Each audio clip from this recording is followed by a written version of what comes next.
जनता जनार्दन को हमारा नमस्कार। मैं नरेंद्र दामोदर दास मोदी ईश्वर की शपथ लेता हूं। शपथ ग्रहण समारोह में फिर गूंजेगा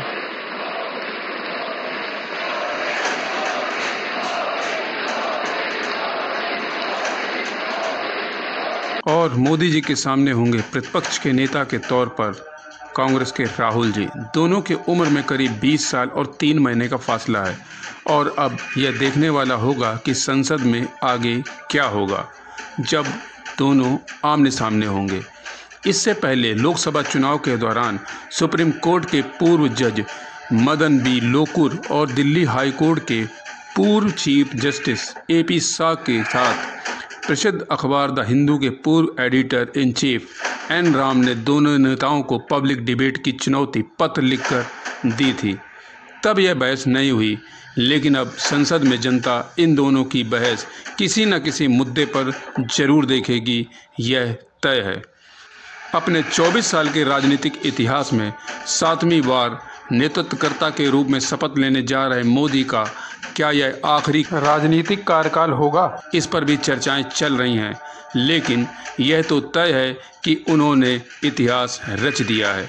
वह लगातार तीसरी बार प्रधानमंत्री बनने जा रहे हैं और प्रथम प्रधानमंत्री जवाहरलाल नेहरू के बाद ऐसे दूसरे नेता और पहले गैर कांग्रेसी नेता हैं जो बहुमत मिलने के बाद प्रधानमंत्री बनेंगे।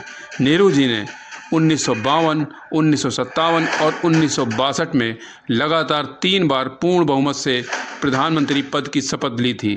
इसके बाद अटल बिहारी वाजपेयी भी 3 बार प्रधानमंत्री बने, लेकिन पहली सरकार में उन्हें बहुमत नहीं मिला था।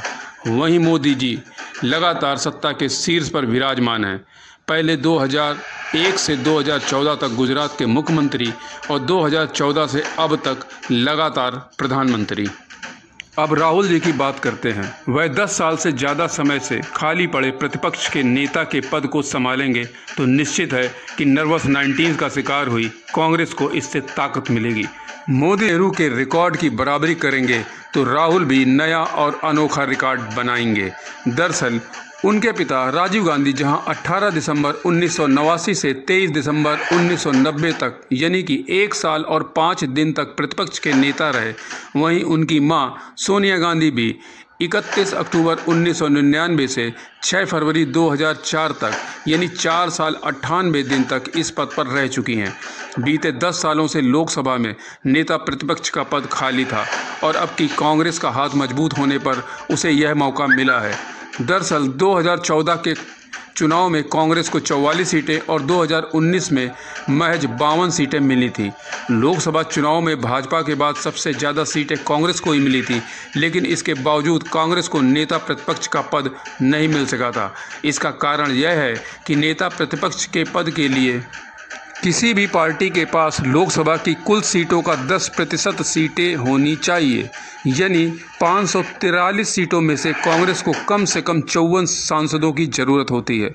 मोदी के तीसरे कार्यकाल के दौरान कांग्रेस ने इस बार अपने दम पर 99 सीटें हासिल की हैं। ऐसे में कांग्रेस सांसद को इस बार विपक्ष का नेता बनने का मौका मिलेगा। कांग्रेस कार्य समिति के सदस्यों ने प्रस्ताव पारित कर राहुल गांधी को लोकसभा में यह जिम्मेदारी सौंपे जाने की मांग की है, लेकिन राहुल अभी हामी नहीं भर रहे हैं। अब यदि जन्म की तारीखों की बात करें तो मोदी जी का मूलांक 8 है और राहुल गांधी का 1। 8 शनि का अंक माना जाता है और 1 सूर्य का। और शपथ पत्र के अनुसार मोदी जी की शादी 1968 में हुई थी और राहुल जी का जन्म 1970 में हुआ। इस दृष्टिकोण से देखें तो राहुल मोदी के लड़के के समान होंगे, लेकिन ज्योतिष के दृष्टिकोण से यह संबंध उल्टा नजर आता है। सच यही है, राजनीति में प्रतिद्वंदी की उम्र नहीं, उसके तेवरों को महत्व दिया जाता है। लोकसभा चुनाव परिणामों ने यह साबित भी किया है। इस पर आपका क्या कहना है, हमें ज़रूर बताएं। भारत का सबसे बड़ा विचार, एक से एक भारत। जय हिंद।